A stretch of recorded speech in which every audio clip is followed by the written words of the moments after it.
Okay, so this is 1.3 beta, and we're going to start with measuring variability using the IQR. So yesterday, we did a problem on the calculator about standard deviation. And we did the problem the long way, even though your calculator will give you a standard deviation. We want you to be able to understand what the calculator is doing for you. IQR, the calculator doesn't do that. There is no IQR function. You can get the data you need off the calculator, but you have to do the calculation yourself. So back to what we said yesterday. Center, shape, and spread. Variability is a synonym for spread. So you begin with the center. If you want to use the mean as the center, then you have to use standard deviation for the measure of the spread. If you choose instead to use the median as a measure of center, then you have to use IQR as the measure of spread or variability, okay? So IQR is the width of the box. It's Q3 take away Q1. It captures 50% of the data. So there's a picture, if you scroll to page 71, of two box plots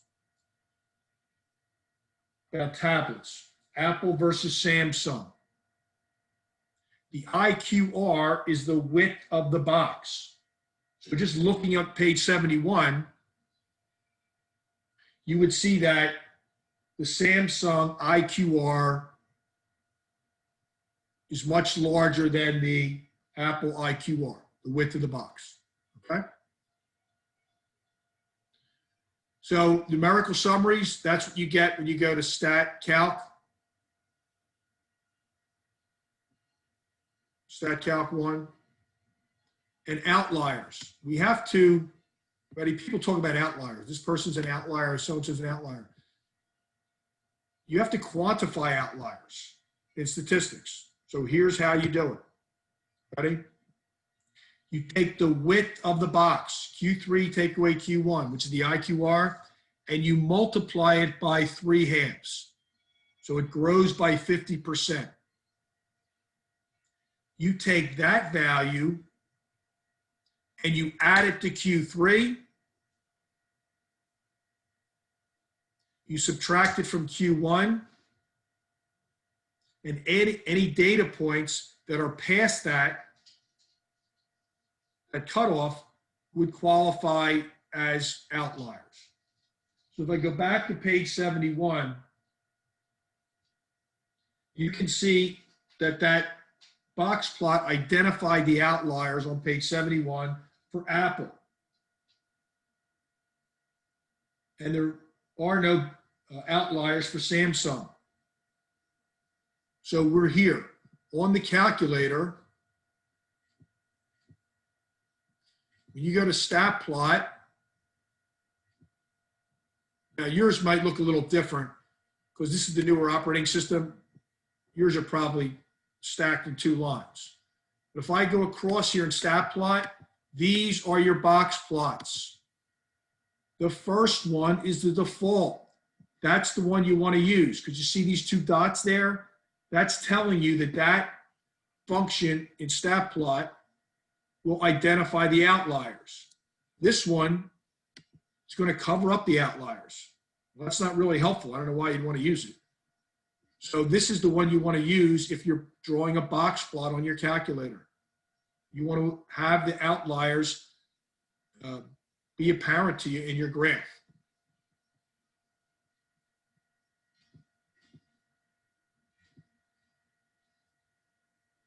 So this is the picture. I just showed, this is the older operating system. And here, I'm looking at row 2, column 1 for the box plot you want to use. Okay? So we've got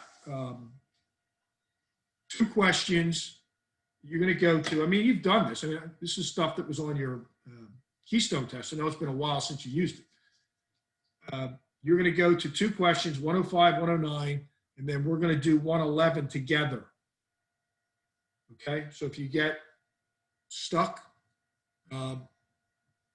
send me a chat. We're going to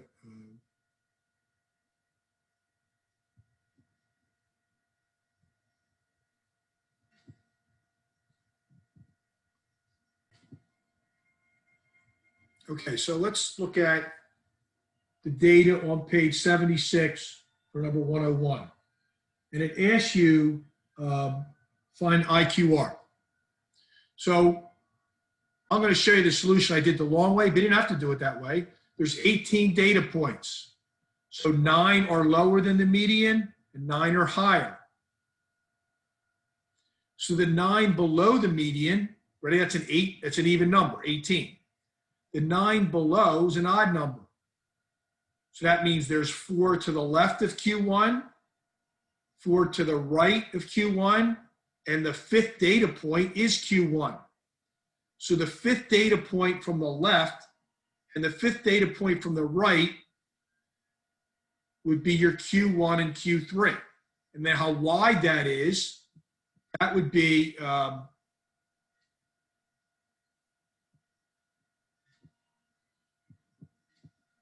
wide that is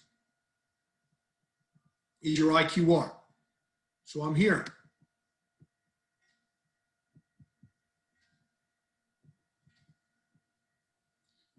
I put all the points in here in a list, okay? So it says to you that those things are, when you look at the scale.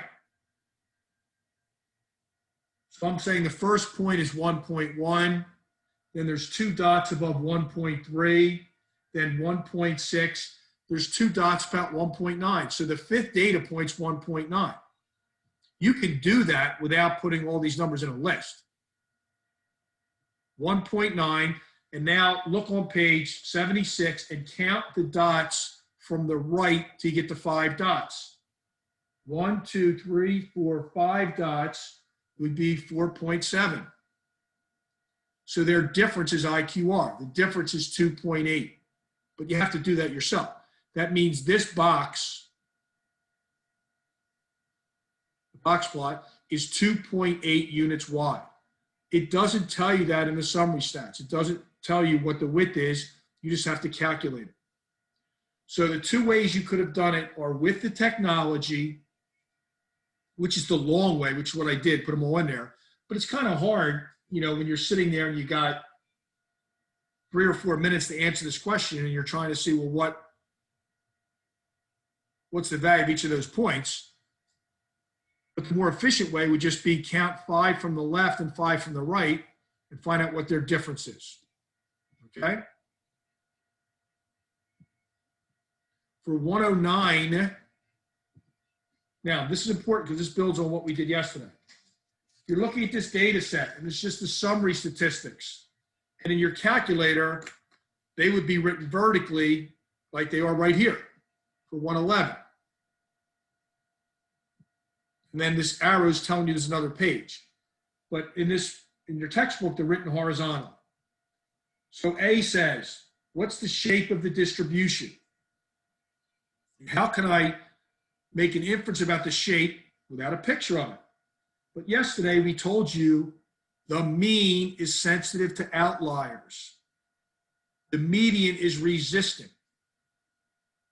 So if you compare the mean and median, ready? The mean's is over 34 and the median is over 27. The mean is larger. So how did that happen? It happened because of values to the right that drag the mean. So the tail's to the right, the data is skewed right. Then B asks, interpret the value of the standard deviation. So that's given to you. That's S of X, 2170. Well, you know, this isn't very exact right now.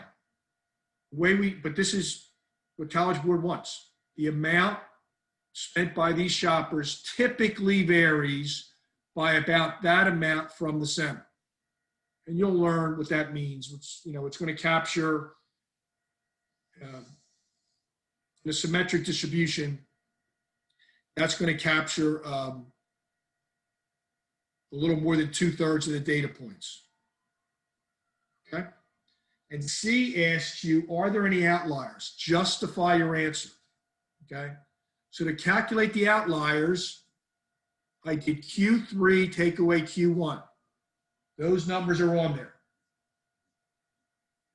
Multiplied it by 3 halves, and I got this number, 39 and 195 thousandths. Well, if I take that number and subtract it from Q1, I would get a negative. You can't spend negative dollars. So I go to the other side. I add it to Q3, and I get this. So $84.60 is the cutoff. The maximum they give you in that table is $93.34. So that has to be an outlier, and there may be another one. But because the maximum value is greater than Q3 added to 3 halves of IQR, you've quantified that there is an outlier there. Okay?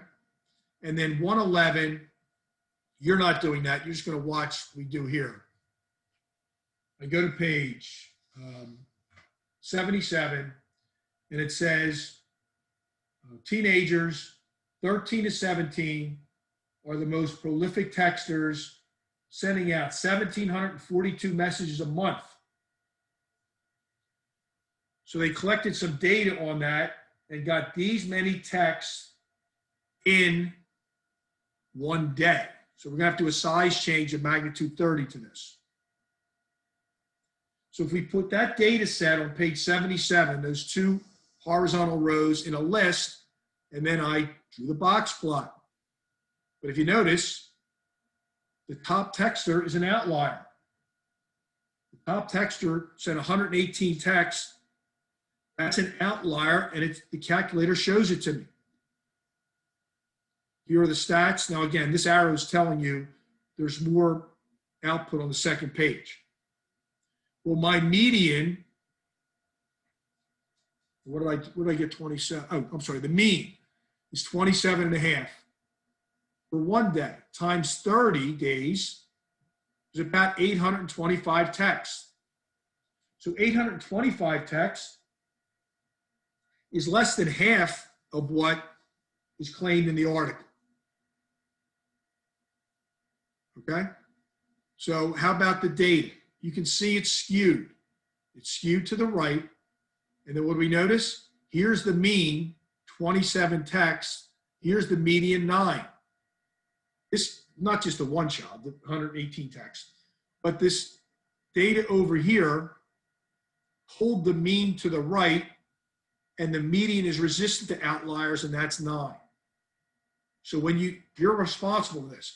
If you see a question where you can identify the difference between the mean and median and which one's greater, then you can interpret the skewness of that graph by that without even seeing the picture.